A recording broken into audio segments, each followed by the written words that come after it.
Graças a Deus. Obrigado, Jesus. Obrigado, Jesus. Obrigado, Jesus. Aleluia. Aleluia. Quem está pronto para curas e milagres hoje aqui? A nossa parte é acreditar. A nossa parte é acreditar. E a de Deus é de fazer. Quem consegue acreditar comigo aqui? Tá fraco. Quem consegue acreditar comigo aqui? Nós vamos ver o mover do Espírito de Deus aqui hoje. Nós vamos ver curas aqui hoje. Nós vamos ver Deus agir nesse lugar hoje. Eu tenho certeza disso. Quem vem comigo? Uou! Mas antes eu quero pregar. Aleluia. Gente, quantos de vocês sabem com certeza que Deus é bom? E quantos de vocês sabem que Deus não está fazendo ou promovendo o mal? Ele é sempre bom? Sabe, o Velho Testamento parece que deixou meio obscuro para entender se Deus era bom, se Ele não era bom, se Ele fazia o mal, se Ele fazia o bem. E é verdade que o Velho Testamento pode causar um pouco, até porque a Bíblia mesmo diz que ali era sombra. Agora, eu não tenho como olhar para o Novo Testamento e ter dúvida da bondade de Deus. Não tem como eu olhar para as passagens de Jesus e os textos dos apóstolos e eu ter dúvida da bondade de Deus. Talvez uma pessoa ou outra, domingo passado eu preguei sobre curas e milagres na minha igreja. E eu falei sobre a bondade de Deus, o desejo de Deus de curar. E eu falei todas essas coisas e, sabe, aconteceram várias curas e milagres lá na igreja, extraordinário mesmo. Mas um dos pastores da minha igreja cortou um trecho da minha mensagem, eu citando que não há nada de mal em Deus, que Deus realmente é bom. E uma pessoa lançou um comentário no trecho, e o comentário era um versículo bíblico, e o versículo bíblico do Velho Testamento para confrontar ou contrariar o que eu estava dizendo. E já que lá, daquela forma foi usado aquele versículo para contrariar o que eu estava dizendo, eu trouxe esse versículo para cá hoje, e eu já vou começar abrindo uma lata de minhoca, para a gente poder tentar juntos catar as minhocas aqui e colocar de volta na lata, o que pode ser, ou não, que vai dar um pouco de trabalho, mas para mim não vai dar não, porque graças a Deus pelo Novo Testamento, graças a Deus pelos evangelhos, graças a Deus por Jesus Cristo, sim ou não? Então vamos lá, em Isaías, capítulo 45, versículo 7, Isaías 45, 7, que curioso, eu vou falar sobre a bondade de Deus lendo esse texto. Eu formo a luz e crio as trevas, faço a paz e crio o mal. Eu estou dizendo para vocês que Deus é bom o tempo todo, que Ele só faz coisas boas, e ali diz, eu formo a luz e crio as trevas, faço a paz e crio o mal. Eu, o Senhor, faço todas as coisas. E agora, como é que faz? Se aqui está dizendo que Ele faz isso, Ele cria o mal, como que eu posso dizer que Deus é bom? Olha, deixa eu te falar uma coisa.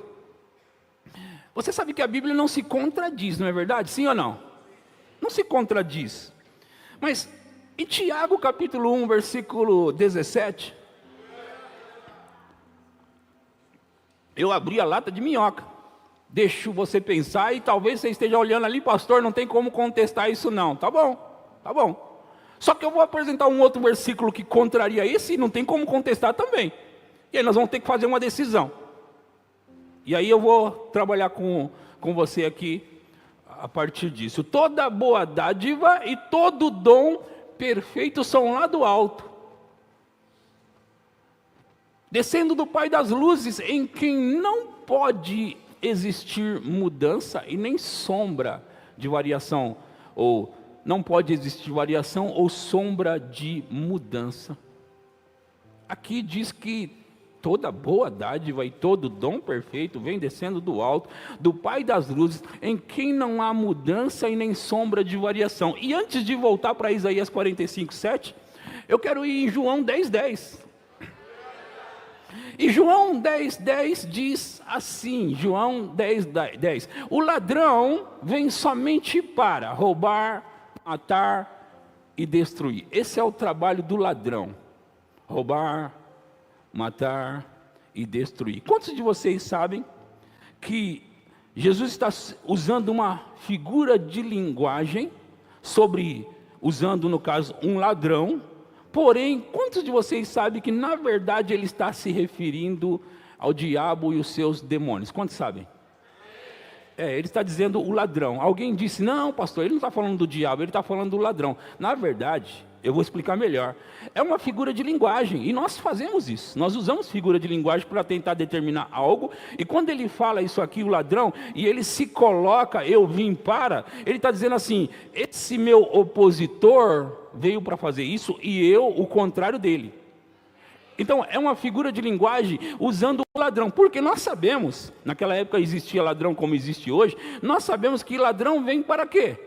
Para fazer um bem na nossa casa, para talvez trazer uma grana para nós que nós estamos precisando, para talvez trazer alguma coisa, um celular novo que nós estamos querendo. Não, o ladrão ele vem para roubar, matar e destruir. É isso que um ladrão faz, sim ou não? Agora, ele está usando uma figura de linguagem, usando a figura de um ladrão para se referir ao diabo que vem para fazer somente isso e não mais do que isso. Certo, sim ou não? Aí ele diz, eu vim para que tenham vida e a tenham em abundância. Às vezes nós precisamos pensar e tentar entender as palavras da Bíblia, porque nós olhamos para a palavra eu vim para que tenham vida e nós pensamos que essa vida é estar existindo. E não é disso que ele está falando. Até porque a palavra grega usada ali, vida, é zoe, que é a qualidade de vida de Deus. É a própria vida de Deus. E como é essa qualidade de vida de Deus? É uma vida que vai além do que a gente pode imaginar. Jesus está dizendo, eu vim para que tenha esse tipo de vida. E a tenham em abundância. Já é uma vida demais, de maravilhosa, e ele ainda diz que ela ainda é com abundância. Agora, quantos sabem que uma vida com abundância não tem perdas, não tem morte, não tem doença, não tem fracasso, não tem problema, não tem essas coisas? Quantos de vocês sabem? Agora, pastor, a Bíblia diz que os problemas vêm contra nós. Sim, sim. E você vai passar por eles como se eles não estivessem ali. Agora, em Atos capítulo 10, versículo 38, Atos 10, 38 diz assim, como Deus ungiu a Jesus de Nazaré, com o Espírito Santo e poder, o qual andou por toda parte, fazendo o quê? Vocês estão lendo ou não? E também curando a todos os oprimidos de quem? Oprimidos de quem? Por quê? Porque está escrito lá, por quê? Porque Deus era com ele. Vamos voltar um pouco para o nosso pensamento e o nosso versículo, que é contrário a tudo que eu li até agora. O versículo que diz, eu crio o mal. Não é? Ele cria o mal, mas aqui está dizendo que, ali ó, eu formo a luz e crio as trevas, faço a paz e crio o mal, eu sou o Senhor, faço todas as coisas. Quer dizer, o mal vem de mim. Esse versículo está tentando sugerir que Deus cria o mal, mas agora eu já entrei nele, então vamos trabalhar isso. Gente, quando Deus criou o homem no jardim do Éden, você sabe que Ele não criou robôs? Quando Deus criou antes ainda os anjos, você sabe que Ele não criou robôs? Você sabe que Ele criou anjos e deu a esses anjos também livre arbítrio? E Ele criou o homem e deu a esse homem livre arbítrio? E quando Ele cria um homem e dá a esse homem livre arbítrio, Ele tem que dar uma chance desse homem fazer o que é errado também. Desobedecer também.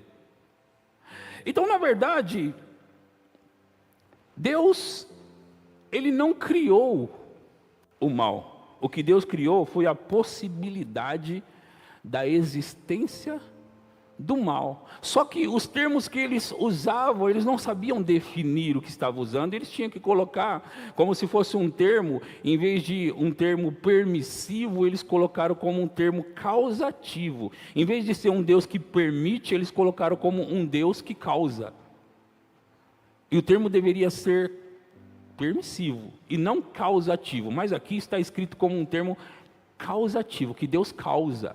Agora, tudo que existe, Deus permite, certo?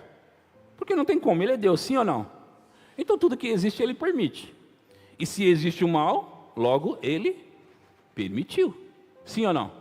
Permitiu. Mas nem tudo o que Deus permite, Deus quer. Só que o que faz de Deus ser Deus, e não um tirano, é Ele permitir. Porque se Ele não permitir, Ele é um tirano. Se não há chance de Adão e Eva pecar, então Deus é um tirano. Se não há chance de um anjo pecar, então Deus é um tirano.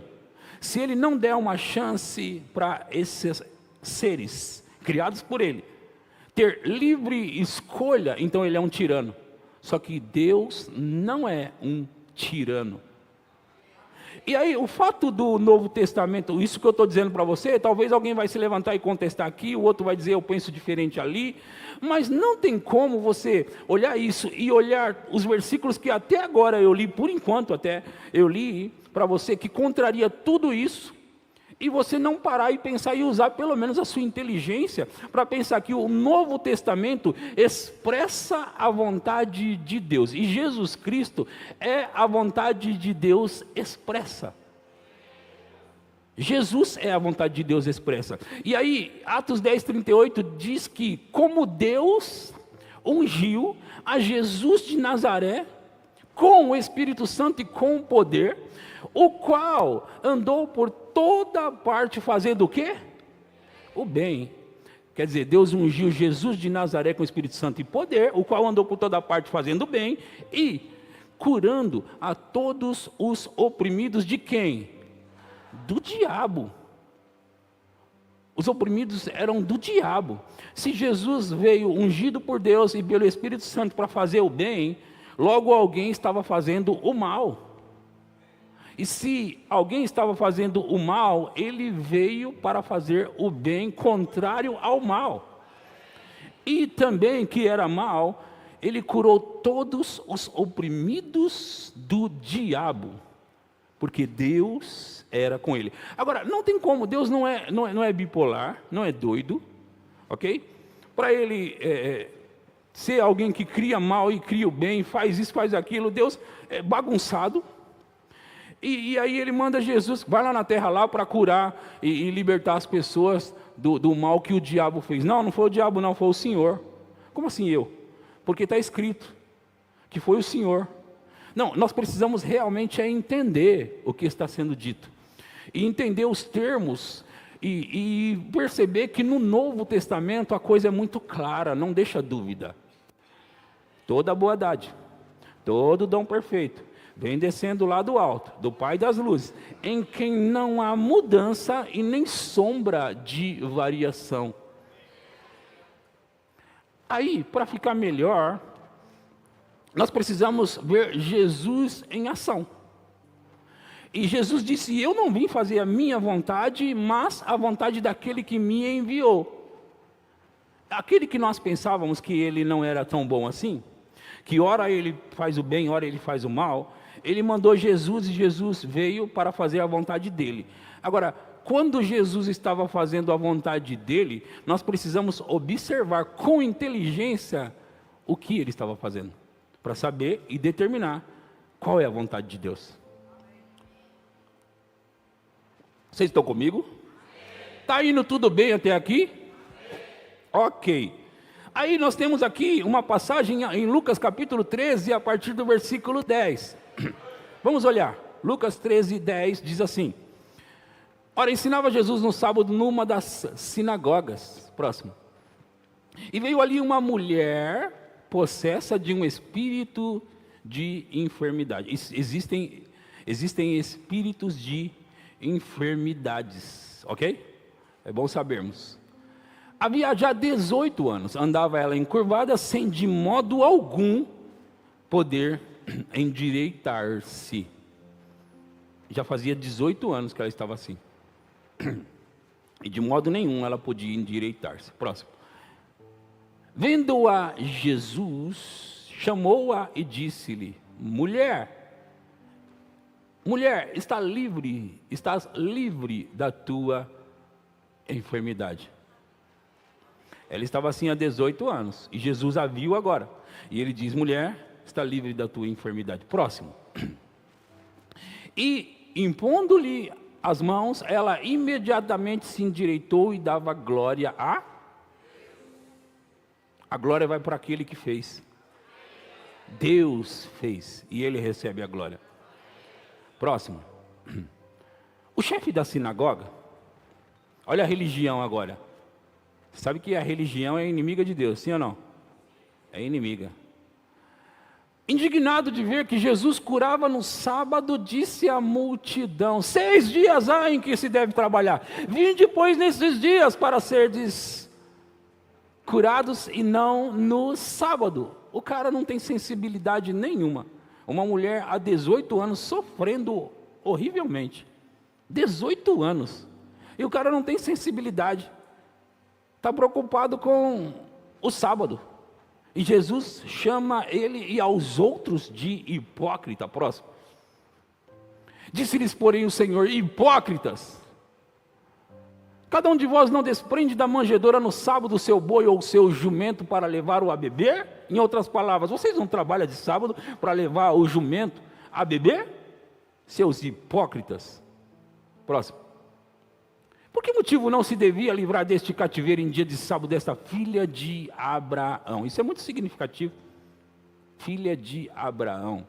A quem Satanás, não Deus, Satanás mantinha ou trazia presa há 18 anos. 18 longos anos. Eu tenho algumas perguntas para a gente pensar. A primeira é: se era a vontade de Deus que essa mulher fosse curada, porque pelo texto eu sugiro pensar junto com você que a vontade de Deus era essa, porque Jesus veio para fazer a vontade de Deus, e ele disse que quem mantinha essa mulher assim era o diabo, um espírito de enfermidade. Então já havia 18 anos que ela estava desse jeito. Jesus a vê nesse lugar e ele a cura imediatamente. Eles reclamam, como você viu, e ele chama-os de hipócritas, né? E ele explica sobre: vocês não levam o jumento para beber no dia de sábado, e por que não se devia livrar deste cativeiro essa filha de Abraão, a quem Satanás a mantinha presa há 18 anos? Então, Jesus está explicando, mas eu quero pensar algo. Por que 18 anos enferma, sendo que era a vontade de Deus curá-la? Por quê? 18 anos. Se era a vontade de Deus, por que ela não foi curada antes, gente? Veja que para que haja uma cura, apesar de ser a vontade de Deus curar, não depende somente de Deus. Mas aonde houver uma manifestação da presença de Deus, ali pode haver cura. Então, não importa quanto tempo você esteja sofrendo, E não importa se é uma doença física, psicológica, emocional ou de qualquer espécie que seja. Hoje à noite vai cair aqui nesse lugar. Pastor, faz 12 anos. Pastor, faz 18 anos. Não importa isso. Pastor, se faz todo esse tempo, então é a vontade de Deus. Não é, porque esse texto tem uma mulher há 18 anos enferma e Jesus mostra que é a vontade de Deus e sempre foi curar, inclusive, essa mulher. E ele ainda acrescenta, ela é uma filha de Abraão. O que ele está querendo dizer? Que todos os filhos de Abraão têm uma aliança com Deus, e na aliança com Deus dá direito, entre as coisas que tem direito, uma delas é cura ou saúde, está na aliança. Quando ele diz, não se devia livrar deste cativeiro em dia de sábado dessa filha de Abraão, ele está dizendo, ela é filha de Abraão, então ela é herdeira, ela tem direito à cura, é isso que ele está dizendo. Agora, talvez eu não te ajude a dizer que, já que ela é uma filha de Abraão, ela tem direito. E aí você se pergunta, mas eu também sou filho de Abraão? Veja, a aliança de Deus com Abraão alcançou em primeiro lugar o judeu, não é? Porque Abraão, os judeus vêm da descendência de Abraão. Mas a ideia de Deus era que isso acontecesse com todos os homens. E nós vamos ler isso. Em Gálatas capítulo 3, a partir do versículo 8... nós vamos ler alguns versículos para poder entender essa questão. Vocês estão me acompanhando? Vai ficando pronto, se puder já ora em línguas para aquecer os motores, porque você sabe como eu trabalho. E se você ficar aí orando em línguas, vai voar, meu Deus do céu. E você sabe, eu fico tentando me controlar, né? Eu começo a falar sobre o mover do Espírito, dá vontade de descer aqui e a gente começar... Mas eu tenho que pregar a palavra, eu tenho que pregar, e está dizendo assim, ora, tendo a Escritura previsto que Deus havia de justificar, Deus justificaria pela fé os gentios. Olha, todo aquele que não é judeu, logo é, ou era gentio, certo? Judeu, gentio, gentio, judeu. Então, tendo a Escritura previsto que Deus justificaria pela fé os gentios, pré-anunciou o Evangelho a Abraão. Em ti serão abençoados todos os povos da terra. Diga, eu sou abençoado. Próximo. De modo que os da fé é que são abençoados. Os da fé é que são abençoados. Deixa eu explicar isso para você. Não é os evangélicos, tá? Não é os frequentadores de igreja, tá bom? Não é. É os que são da fé. E fé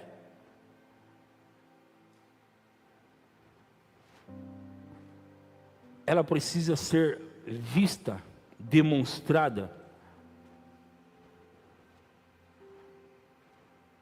E pode ser vista. Quem é da fé aqui?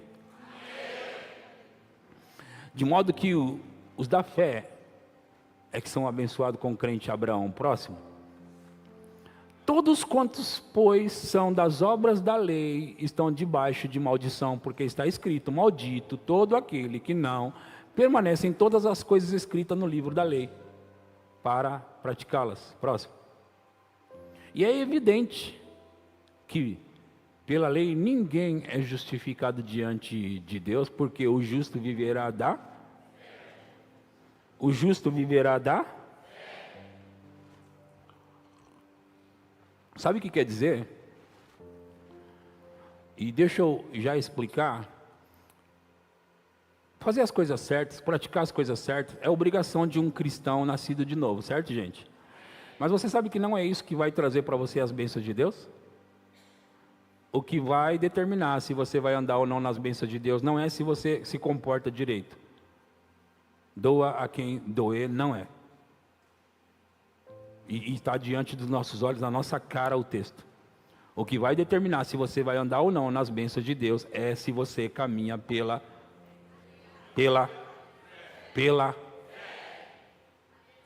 Volta a um versículo 10. Todos quantos, pois, são das obras da lei, estão debaixo de maldição. Porque está escrito, maldito todo aquele que não permanece em todas as coisas escritas no livro da lei para praticá-las. É porque é impossível praticar a lei. Próximo. E é evidente que pela lei, ninguém é justificado diante de Deus. Porque o justo viverá pela fé. O justo viverá pela fé. Próximo. Ora, a lei não procede de fé. Mas aquele que observar os seus preceitos, por eles viverá. Próximo.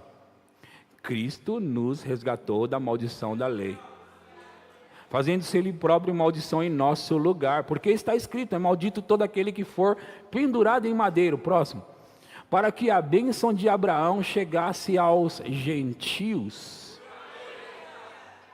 e para que pela recebêssemos o Espírito prometido. Agora, pula para o versículo 29, agora. Está escrito assim: e se sois de Cristo, sois descendência de e herdeiros conforme a promessa.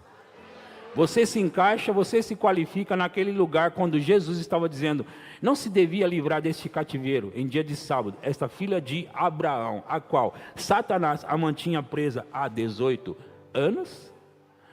Em outras palavras, você pode ser livre hoje, porque você é filho e filha de Abraão e herdeiro conforme a promessa. Você pode ser curado, você pode ser abençoado, você pode ser livre, você pode, e você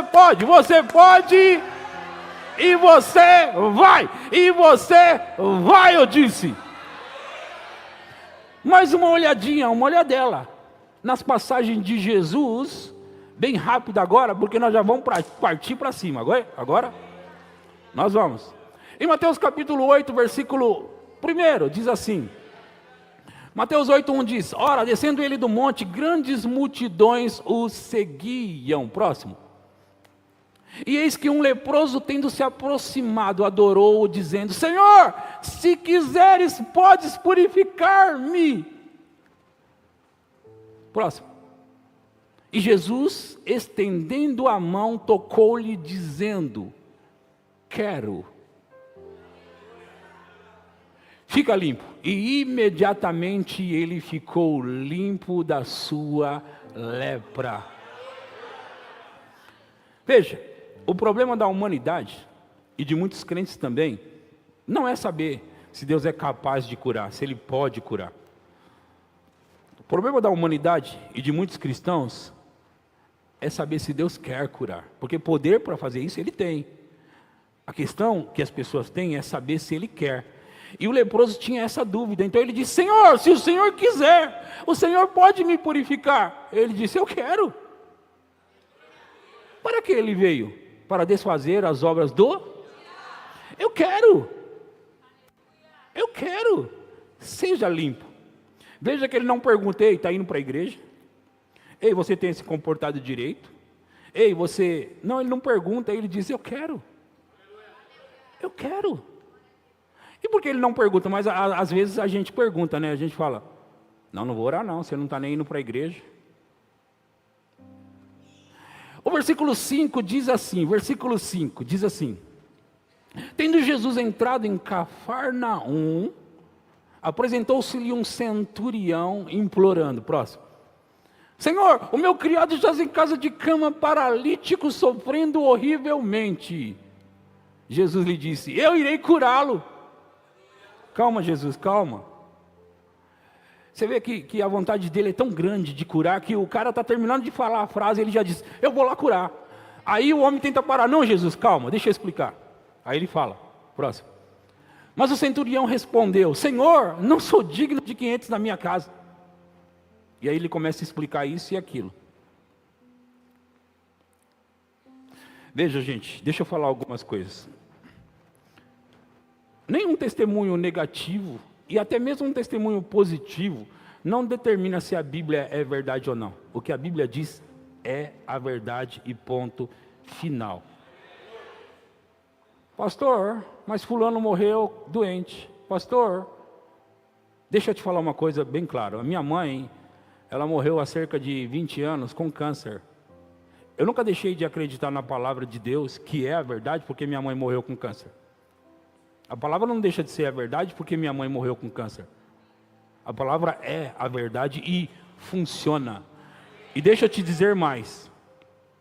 Outras pessoas foram curadas de câncer. Algumas morreram e outras foram curadas. Nem isso determina se a Bíblia é a verdade ou não. A Bíblia é a verdade, ponto final. Agora, o justo viverá da fé.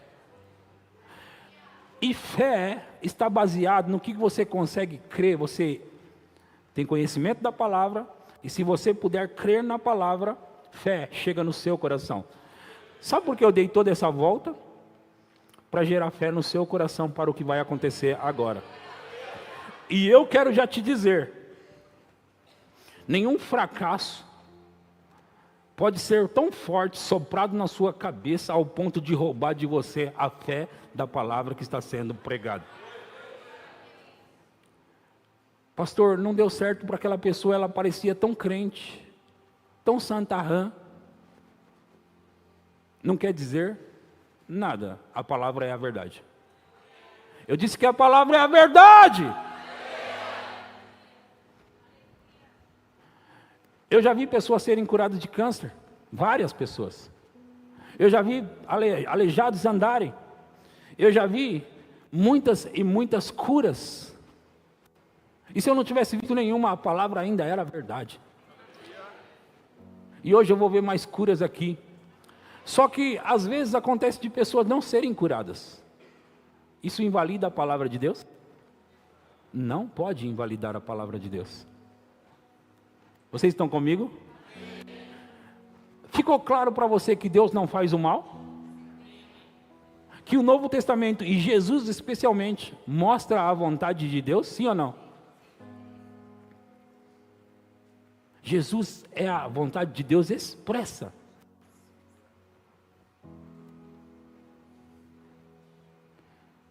E as curas vão começar agora. Só que eu quero começar com a coisa que atrapalha mais, que são as dores. Pessoas sentindo dores. Ninguém merece, certo, gente? Ninguém merece dor. Então nós vamos começar orando por pessoas que estão sentindo dores. E vocês vão ficar curados. Se puder crer. Se puder crer. Tem alguém sentindo dor aqui? Venha cá, venha cá, venha cá. Você crê na cura? Você crê que pode ser curado agora? Em nome de Jesus, eu libero a unção para curar, e a unção despedaça o jugo. Eu disse que a unção despedaça o jugo. Eu estou falando do nome poderoso de Jesus. Eu libero a unção no seu corpo. Dores batam em retirada agora. Agora! Seja livre, seja curada. Seja curada, seja curada. A unção está sobre você agora, em nome de Jesus. Qual que é o problema, Wagner? Aqui? Em nome de Jesus, eu repreendo essas dores. Seja colocado no lugar agora. Em nome de Jesus. Seja alinhado, seja arrumado. Em nome de Jesus. Cura agora. Cura sendo estabelecida aqui. Bata em retirada toda dor agora. Em nome de Jesus. Eu libero a unção do Espírito para curar. Em nome de Jesus. Pega, pega, pega.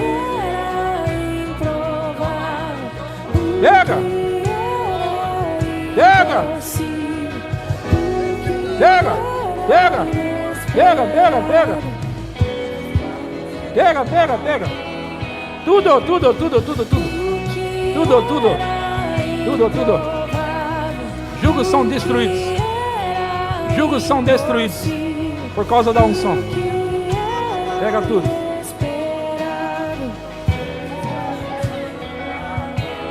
Mais! Mais! Mais! Mais!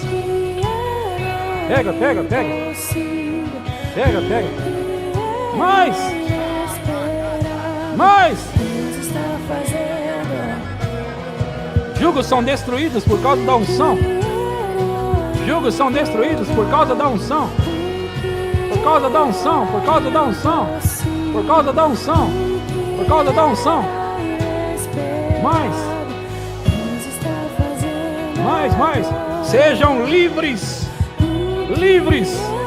Livres emocionalmente. Livres emocionalmente. livres, curados.